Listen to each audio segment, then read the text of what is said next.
Hello friends, इस video में हम सीखने वाले हैं nth term of an AP. इससे पहले की वीडियो में हमने इंट्रोडक्शन और एक्सरसाइज 5.1 के कुछ क्वेश्चंस जो है लगाए थे, और इस वीडियो में हम सीखेंगे nth term of an AP, जो कि एक्सरसाइज 5.1 के बाद जो है अगला टॉपिक है। ठीक है, तो क्या होता है nth term of an AP. ठीक, चलिए nth term of an AP. सबसे पहले तो हम ये समझेंगे एपी क्या है। समझ चुके हैं हम एक बार, लेकिन फिर से समझेंगे कि एपी क्या होती है। देखिए, एक बहुत ही छोटा सा एग्जांपल हम लेते हैं एपी को समझने के लिए। जैसे यहाँ पर देखो, 2 5 2,5 8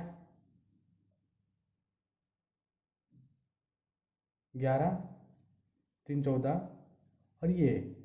तो यहाँ पर आप एक बहुत ही छोटा सा एग्जांपल है, क्या ये एपी है कि नहीं है।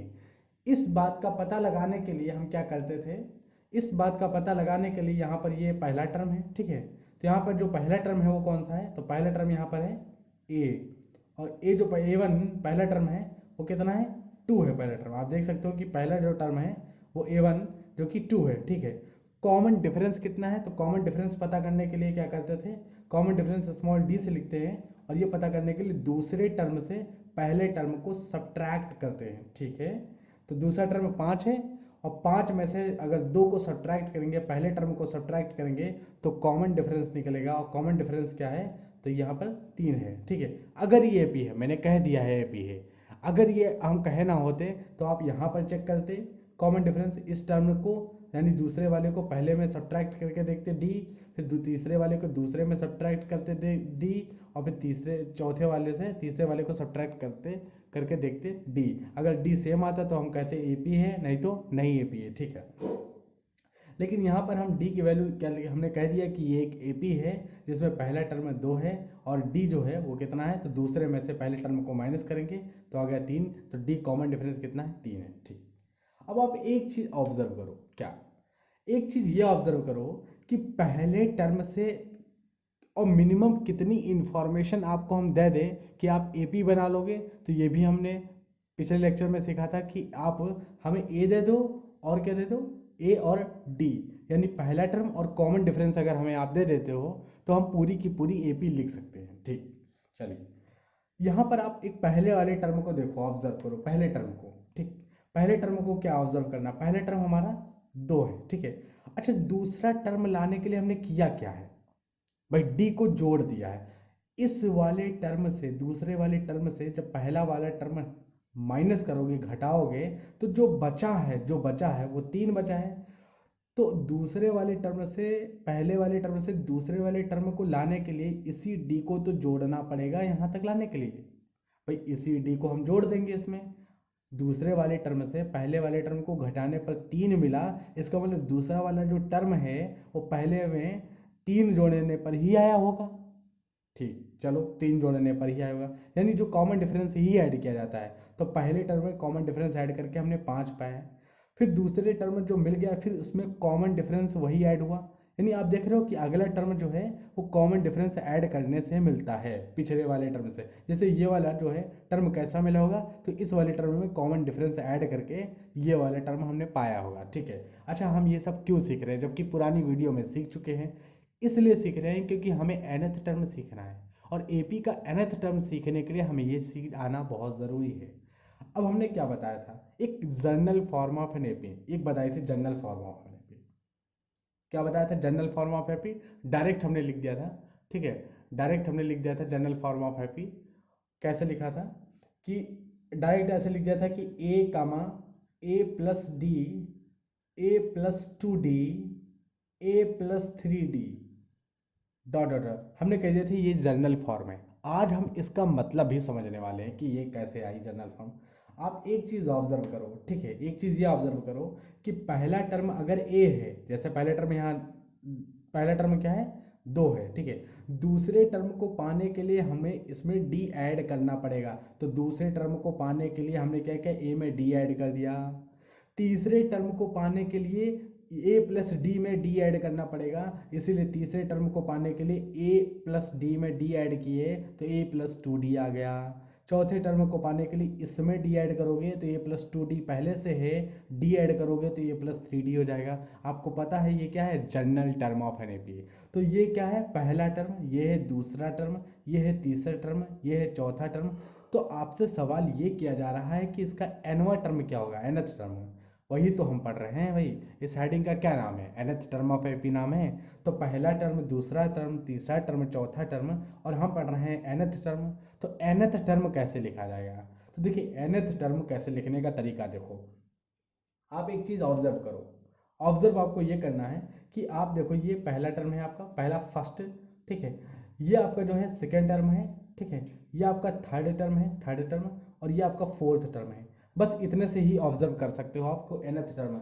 एनथ टर्म को अगर हम एनथ टर्म को अगर हम ए एन कह लें, ए एन कह लें, तो एनथ टर्म ए एन क्या होगा मैं लिख के आपको बताता हूँ एक लाइन में, ठीक है। ए एन कैसे लिखा जाएगा, पहला टर्म, आप दूसरा टर्म ऑब्जर्व करो, दूसरा टर्म लिखने के लिए क्या हुआ है कि ए प्लस डी, ठीक है, ए प्लस डी दिख रहा है, ठीक। और तीसरा टर्म देखो ए प्लस 2d, यानी जो भी नंबर यहाँ पर होता है डी का कोफिशिएंट, उसमें से एक माइनस किया जाता है। आप देखो ना, यहाँ 2 लिखा है, यहाँ 3 लिखा है। टर्म तीसरा है और कोफिशिएंट डी का 2 है। टर्म ये चौथा है, ये जो लिखा हुआ नीचे फर्स्ट सेकंड थर्ड फोर्थ, ये टर्म है। तो टर्म ये चौथा है, लेकिन डी का कोफिशिएंट 3 है। इसका मतलब ये ऐसे लिखा हुआ, अगर हम इस चौथे टर्म को चाहें, अगर चौथे टर्म को चाहें तो आप ऐसे भी लिख सकते हो, ए प्लस 4 - 1 इंटू डी, ठीक है। 4 - अरे 3 को 4 - 1 लिख सकते हैं कि नहीं लिख सकते, बिल्कुल लिख सकते हैं 4 - 1। तो भाई ये ठीक है। तो nth टर्म क्या होगा भाई, चौथा टर्म में n-1 है, तीसरे टर्म में देखो तो डी का कोफिशिएंट 3 में से 1 निकाल दो 2 है, ठीक है। दूसरे टर्म में देखो डी का कोफिशिएंट 1 है, यानी 1 माइनस डी का जो कोफिशिएंट होता है वो टर्म से 1 माइनस होता है। हम एनवा टर्म लिख रहे हैं, कौन सा एनवा टर्म, ए तो सब में 1 होगा, तो भाई ए तो प्लस होगा ही होगा, तो ए यहाँ भी होगा, ठीक है, ए यहाँ भी होगा, ठीक है। तो ए हमने प्लस कर दिया, ठीक है। अब देखिए डी का कोफिशिएंट क्या होगा, एनवा टर्म लिख रहे हैं, एनवा टर्म, ठीक है। तो एनवा मतलब n-1 और डी का कोफिशिएंट हो जाएगा। भाई चौथे टर्म लिखने के लिए 4 - 1 है, तीसरा टर्म लिख लें 3 - 2, एनवा टर्म लिख लें n-1 इंटू डी। अच्छा, nth टर्म ऑफ एपी यही होता है, a n equals to A plus n-1 into d. इसी को भैया हम nth टर्म ऑफ एपी कहते हैं, और ये बहुत ही इंपॉर्टेंट है। ये बहुत ही ज़्यादा इंपॉर्टेंट टॉपिक है, मैं बता दूं इस nth टर्म ऑफ एपी में, ठीक है। पूरे चैप्टर में ये काम आने वाला है, तो इसे बहुत अच्छे से सीख लो कि nth टर्म ऑफ एपी आया कहाँ से है। a plus n-1 into D, a plus n-1 into D, और ये ए एन होता है। ए एन क्या है, ए एन है एनवा टर्म। एनवा टर्म पर कौन सा है, जैसे हम यहाँ पे कहते हैं इस एपी में अगर हम आपसे कह लें कि चौथा टर्म क्या है, इस एपी में कह दे चौथा टर्म क्या है, तो आप कहोगे चौथा टर्म 1 2 3 4, चौथा टर्म 11 है। तो एनवा एनथ टर्म, ये ए एन क्या है, वही 11 है, एनवा टर्म है, ठीक है। अच्छा, ए क्या है, ए पहला टर्म है। एन क्या है, एन है नंबर ऑफ टर्म, एन क्या है, नंबर ऑफ टर्म। जैसे यहाँ तक अगर एपी ले तो कितने टर्म होंगे, 1 2 3 4, यहाँ तक लें तो 1 2 3 4 5 होंगे। तो एन क्या है, एन है नंबर ऑफ टर्म, और डी है कॉमन डिफरेंस। तो एन को हम लिख देते हैं, एन इंपॉर्टेंट है तो एन को हम लिख देते हैं क्या है, तो एन को हम सिंपल लिख देते हैं। एन क्या है, तो एन है यहाँ पर, ठीक है, एन है नंबर ऑफ टर्म्स, ठीक है। एन है नंबर ऑफ टर्म्स, ठीक है, नंबर ऑफ टर्म्स, ठीक है। तो एन है नंबर ऑफ टर्म्स, ठीक है। अब हम बहुत ही सिंपल तरीके से क्वेश्चंस को सॉल्व करते हैं, जैसे कि एनसीईआरटी की बात करें, ठीक है। तो एनसीईआरटी में जो, जैसे कि हम एनसीईआरटी की बात करें तो यहाँ पर एग्जाम्पल दिए गए हैं, बहुत अच्छे एग्जाम्पल दिए गए हैं। जैसे एग्जाम्पल नंबर पहले तो लगा चुके हैं 2 तक, अब एग्जाम्पल नंबर हम 3 सॉल्व करने जा रहे हैं, ठीक है। चलिए देखते हैं तीसरा एग्जाम्पल, बिल्कुल जो अभी हमने एनवा टर्म सीखा है उसी पर ये तीसरा, चौथा, पांचवा, छठा, ठीक है, एक एक एग्जाम्पल हम लगाते हुए चलेंगे। बहुत ही धीरे धीरे हम एक एक एग्जाम्पल सॉल्व करते हुए चलेंगे, ठीक है। जल्दबाजी नहीं कोई, ठीक, बिल्कुल धीरे धीरे आराम से। तो भाई तीसरा क्वेश्चन करते हैं, क्वेश्चन नंबर तीसरा यानी एग्जाम्पल नंबर तीसरा, ठीक है। चलिए एग्जाम्पल नंबर तीसरा हम लगाते हैं। क्या दे रखा है एग्जाम्पल नंबर तीसरे में, तो एग्जाम्पल नंबर तीसरा, एग्जाम्पल नंबर 3 में क्या है कि find the 10th term of an AP. एक एपी दे रखी है और कहा है कि 10th टर्म बताओ, यानी एपी है, एपी का 10वां टर्म बताने को कहा है। एपी क्या है वो बताओ पहले। तो एपी है 2, 2, 7, 12। अब देखो आपको ये नहीं चेक करना है कि ये एपी है कि नहीं है, क्योंकि इन्होंने कह दिया है कि find the 10th term of an AP. इसका मतलब ये ऑलरेडी एपी है और इसका 10वां टर्म क्या होगा। तो ठीक है, तो पहला, दूसरा, तीसरा टर्म दे रखे हैं, 3 टर्म दे रखे हैं और 10वें नंबर का टर्म पूछा है क्या होगा। ठीक है, 10वां टर्म बताना है। ठीक है, 10वां टर्म। तो इसका मतलब हमने क्या लिखा था अभी, इससे पहले जस्ट पहले हमने एनवा टर्म पढ़ा, एनवा। अब एन की वैल्यू तो कुछ भी हो सकती है, एन की वैल्यू तो कुछ भी हो सकती है। ठीक है, तो एन की वैल्यू कुछ 5, 6, 7, 8, 9, 10। ठीक है, तो हमसे 10वां टर्म पूछा है। तो 10वां टर्म, इस क्वेश्चन में 10वां टर्म पूछा है, तो हमने हमें ये पूछा है A10 की वैल्यू पूछा है। भाई A10 क्या निकलेगा, 10 नंबर पे जो टर्म्स लिख के आएगा वही तो निकलेगा A10। तो 10वां टर्म क्या होगा, 10वां टर्म होगा A प्लस एन की वैल्यू क्या लिखेंगे, 10, 10, 10 माइनस 1। भाई 10, एन की वैल्यू 10वां ही तो पूछा है, तो 10 माइनस 1 करेंगे। और डी हमें पता है, डी हमें पता है क्या, चलो अभी हम डी नहीं लिखते हैं, डी को ऐसे ही डी बना देते हैं। तो इसका मतलब 10वां टर्म क्या होगा, ए प्लस और 10 माइनस 1 तो कितना आ गया, 9 इंटू डी। ठीक है, अब ए और डी की वैल्यू कहाँ से लिखें बताओ भाई, ए और डी की वैल्यू कहाँ से लिखें। इस ए की वैल्यू लिखनी, डी की वैल्यू लिखनी, तभी तो 10वां टर्म पाओगे। तो इस ए और डी की वैल्यू कहाँ से लिखें। अच्छा, ए की वैल्यू लिखने के लिए देखो आपको सीरीज में इस अरिथमेटिक प्रोग्रेशन में ए की वैल्यू 2 दे रखा है, ये तो ऐसे ही हो गया। डी कैसे निकालेंगे, दूसरे टर्म से पहले टर्म को माइनस करने पर जो भी आएगा वही तो डी होता है, कॉमन डिफरेंस। दूसरे टर्म को पहले टर्म से माइनस करने पर जो भी नंबर आता है वो कॉमन डिफरेंस होता है। ठीक, तो यहाँ पर देखो ना, दूसरा टर्म से पहला टर्म माइनस करते हैं, कॉमन डिफरेंस क्या आएगा। तो यहाँ पर जो डी की वैल्यू आएगी वो क्या आएगी, 7 में से अगर 2 माइनस कर दोगे तो कितना आएगा। भाई कॉमन डिफरेंस निकालना है तो कॉमन डिफरेंस डी होगा, डी होगा 7, दूसरे टर्म से पहला टर्म माइनस करेंगे। ठीक है, तो 7 माइनस 2 कितना आ गया, 5। ठीक है, और ए तो हमें पता है 2 होती है। ठीक है, तो हम क्या कर सकते हैं, यहाँ पर लिख सकते हैं। तो 10वां टर्म क्या आ गया, तो 10वां टर्म हो जाएगा, ए की वैल्यू क्या लिखेंगे, ए की वैल्यू 2 लिखेंगे, 2 प्लस 9 और डी की वैल्यू कितनी आ गई, 5। ठीक है, तो ये कितना सॉल्व हो क्या आएगा, 2 और 9 पचे 45, 9 पचे 45 और 45 2 47। तो भैया 10वां टर्म क्या आ गया निकल के, 10वां टर्म निकल के आ गया 47। क्या 47 आ रहा है, बिल्कुल आंसर यही आ रहा है। ठीक है, तो बस यही आ जाएगा, 10वां टर्म कितना आ जाएगा 47, यही हमारा होगा। देखो कितना सिंपल है, nth टर्म सॉल्व करना, देखो कितना सिंपल है, 10वां टर्म कितना निकालना सिंपल था। अच्छा, अगला जो क्वेश्चन है इससे भी सिंपल है, चलिए हम अगला सब क्वेश्चन सॉल्व करते हैं। एग्जाम्पल नंबर 4 सॉल्व करते हैं। तो एग्जाम्पल नंबर 4 क्या है ये देखते हैं। Which term of an AP, जो एपी दे रखी है यहाँ पर, इस एपी का जो है कौन सा टर्म -81 होगा। एपी क्या है, एपी है यहाँ पर 21,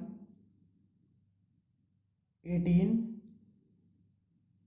15 और ऐसे ही एपी दे रखी है। इस एपी का पूछ रहा है कि कौन सा टर्म -81 होगा इस एपी का। अच्छा, आप एक चीज़ ऑब्जर्व करो, -81 टर्म होगा भी नहीं होगा, ये ऑब्जर्व करते हैं। चलिए आप एक चीज़ देखो कि ये एपी घट रही है कि नहीं घट रही। अगर एपी घट रही है, ठीक है, तो कहीं ना कहीं कभी ना कभी जाके एपी का टर्म कोई ना कोई ज़ीरो होगा, ज़ीरो होगा। भाई घट रही है तो ज़ीरो भी होगा और माइनस भी होगा, माइनस में होगा। ठीक है, तो आपसे पूछा है कि इस एपी का कौन सा टर्म -81 होगा, यही क्वेश्चन में पूछा है। ठीक है, आगे क्या दे रखा है, also is any term zero, पूछ रहा है क्या कोई टर्म ऐसा भी होगा जो जीरो होगा। Give reasons for your answer. ठीक है, तो इस एपी का कौन सा टर्म -81 होगा, ये पता लगाने के लिए हमने कह दिया कि भाई इस एपी का कोई एक टर्म रहा होगा जो -81 भी होगा। ठीक, तो हमने कह दिया कि भाई एक टर्म ऐसा होगा जो -81 होगा। कौन सा टर्म होगा हमें नहीं पता, लेकिन हमने जो फॉर्मूला सीखा है वो क्या सीखा है, हमने फॉर्मूला सीखा है an is equals to A plus N minus 1 into D. भाई nth टर्म का फॉर्मूला तो यही सीखा है ना। और an क्या होता था, an होता था आखिरी टर्म, आखिरी टर्म। तो इसमें आखिरी टर्म में तो -81 दे रखा है। भाई an तो आखिरी टर्म, अभी अभी हमने सीखा, तो आखिरी टर्म में तो -81 दे रखा है। तो फिर an की जगह हम -81 पुट करेंगे। ठीक, ए क्या है, तो ये पहला टर्म यानी 21। ठीक है, प्लस n-1, अब n ही तो पूछा है, कौन सा टर्म -81 होगा इस AP का, यही तो पूछा है। तो n-1 और d की वैल्यू क्या है, तो d की वैल्यू निकालने का एक ही तरीका है, दूसरे वाले टर्म से पहले वाले टर्म को माइनस कर दो, d की वैल्यू आएगी। तो यानी d बराबर क्या हो जाएगा 18, यानी दूसरा टर्म में से पहले टर्म माइनस कर देते हैं तो माइनस का 3 आ जाएगा। ठीक है भाई, 18 में से 21 माइनस करोगे तो माइनस का 3 ही तो आएगा। ये हमारा क्या हो जाएगा d, तो d का वैल्यू यहाँ पर पुट कर देंगे, d की जगह रख देंगे -3। ठीक, चलिए मल्टीप्लाई करते हैं, माइनस का 81 ये आ गया। ठीक है, 21 की जगह 21, और देखिए मल्टीप्लाई करेंगे तो कितना आ जाएगा -3n, अंदर ले जाएंगे -3 और +3 हो जाएगा। ठीक है भाई, -3 अंदर लेके गए तो ये हो गया। ठीक है, यानी ये आ जाएगा 21 -3n और +3। ठीक, और ये बराबर आ गया -81। ओके, सॉल्व करते हैं। 21 + 3 कितना हो गया, 21 + 3 24, 24 -3n। ठीक है, और ये आ गया -81, ये -81। 24 इधर लाओगे तो इधर प्लस का इधर माइनस का हो जाएगा, तो -81 और -24, ये आ गया -3n। ठीक है, ये कितना हो गया 4 1 5 और 8 2 10। ठीक है, तो -105 बराबर हो गया 3n के। ये माइनस का माइनस कैंसिल हो गया, n की वैल्यू कितनी आ गई 105 डिवाइडेड बाई 3। अच्छा, 105 डिवाइडेड बाई 3 कितना होगा, 105 डिवाइडेड बाई, तो 3 से कैंसिल करेंगे। ठीक है, तो 3 3 9, 3 3 9 और एक बचा 3 5 15। ठीक है, तो n की वैल्यू कितनी आ गई 35 आ गई, n की वैल्यू कितनी आ गई 35 आ गई, n की वैल्यू 35 आ गई। ठीक है, तो यही हमारा आंसर होगा, n की वैल्यू 35। यानी जो AP दे रखी है आपको, जो AP दे रखी है, जो AP दे रखी है आपको, ये 21 18 15, इस AP का जो 35वां टर्म होगा, 35th टर्म जो होगा वो होगा -81, 35th टर्म होगा -81। ठीक, यही आपसे पूछा था। दूसरा सवाल आपसे क्या पूछा है, क्या कोई ऐसा भी टर्म होगा जो 0 होगा, यही तो पूछा है। चलिए ये भी हम देखते हैं। ठीक है, तो इस क्वेश्चन का सेकंड पार्ट है, क्या कोई ऐसा भी टर्म होगा जो 0 होगा। तो हमें पहले ही पता है कि an क्या होता है, an होता है, an क्या होता है, an होता है a + n-1 इंटू डी, यही तो होता है an। ठीक है, अच्छा, क्या कोई ऐसा भी टर्म होगा जो 0 होगा उस सीरीज का, यानी दी गई AP का जो कोई ऐसा टर्म होगा जो 0 होगा। तो हमने कह दिया कि मान लेते हैं कि भाई 0 है, ये -81 है, 35वां टर्म -81 है, और 0 तो इससे पहले ही आएगा, मान लेते हैं कि यहाँ पर 0 होगा। अब आपसे पूछा है कि ये कौन सा टर्म होगा, 0 अगर होगा तो कौन सा टर्म होगा। तो हमने कह दिया कि भाई आखिरी टर्म 0 मान लेते हैं, तो इस बार an की वैल्यू क्या मानेंगे 0 मान लेंगे। अब हम पता करते हैं कि 0 कौन सा टर्म होगा। a की वैल्यू हमें पता है 21। ठीक है, और प्लस n-1, तो वही हमें पता करना है, n की वैल्यू ही तो पता करनी, कौन सा टर्म 0 होगा। d की वैल्यू हमें ऊपर से ही पता है, अभी हमने निकाली थी -3। ठीक है, तो 21 और ये कितना आ गया प्लस -3n और +3। ठीक है, -3 अंदर लेके जाएंगे। ठीक है, ये 0 के बराबर आ गया। चलिए आगे बढ़ते हैं। ठीक है, 0 बराबर कितना हो गया 21 -3n +3। ठीक है, कितना हो गया 21 + 3 24। ठीक है, तो 24 -3n और ये हो गया 0 के बराबर। अब देखिए इधर लेके जाएंगे -3n, तो 24 = 3n, तो n की वैल्यू कितनी आ गई, इधर मल्टीप्लाई में इधर आएगा डिवाइड में हो जाएगा, तो 24/3, तीनों 8 24। ठीक है, तो n की वैल्यू कितनी आ गई, n की वैल्यू आ गई 8। अच्छा, n = 8 आया, 8 का मतलब क्या हुआ 8वां टर्म। जो दी गई AP है क्वेश्चन नंबर यानी एग्जाम्पल नंबर 4 में, जो एग्जाम्पल नंबर 4 आपका है उस AP में, ठीक है, उस AP में जो 8वां टर्म होगा, 8th टर्म, वो होगा 0, क्योंकि हमने 8th टर्म 0 पुट किया है, पहले ही 0 पुट कर दिया, तो 8वां टर्म बता रहे हैं वो होगा 0। जबकि आपसे पूछा गया था 81 कौन सा टर्म होगा, तो 35वां टर्म जो 35th टर्म है वो होगा, 35th टर्म -81 हो जाएगा। ठीक है, -81, और जबकि आपका जो है 8वां टर्म जो होगा वो 0 हो जाएगा। ठीक है, तो आई होप आपको ये क्वेश्चंस बहुत ही अच्छे से समझ में आया होगा। आज हमने एग्जाम्पल नंबर 3 और एग्जाम्पल नंबर 4 सॉल्व किए हैं। अगले वीडियो में हम एग्जाम्पल नंबर 5 6 7 8 आगे के एग्जाम्पल सॉल्व करेंगे। ठीक है, तो अगर आपको ये लेक्चर अच्छे लग रहे हैं तो आप चैनल को जरूर सब्सक्राइब करें क्लास 10th के मैथमेटिक्स को पढ़ने के लिए। ठीक है, लाइक करें और अपने दोस्तों में शेयर भी करें। धन्यवाद।